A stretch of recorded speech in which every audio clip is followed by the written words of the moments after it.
Nagbabalik po unang balita, umabot po sa mahigit 5,000 pamilya sa Maguindanao ang lumikas at hindi ito sa sama ng panahon kundi dahil sa bakbakan sa pagitan po ng militar at mga rebelde.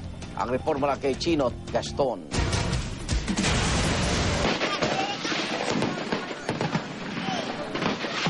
Umalingaw-ngaw mga putok ng kanyon sa patuloy na sagupaan ng militar at mga kasapi ng Bangsamoro Islamic Freedom Fighters of BIFF sa Maguindanao. Nagdagdag ng reinforcements ang militar.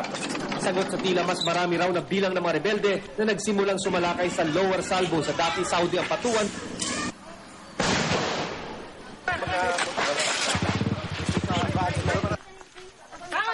Sa tindi ng bakbakan, kinailangang lumikas ng mga sibilyan. Sa huling tala, nasa mahigit 5,000 pamilya na ang lumisan sa kanilang mga komunidad. Mga bahay namin nasusunog.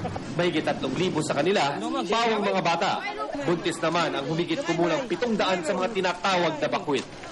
Halos mag-umapaw na ang mga tao dito sa Pendililang Evacuation Center sa bayan ng Saudi Ampatuan sa Maguindanao.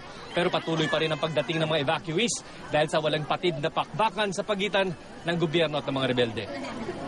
Bukod sa nawalang kabuhayan, problema nila rito ang pagkain at tubig. Gayon din ang banta ng pagkakasakit.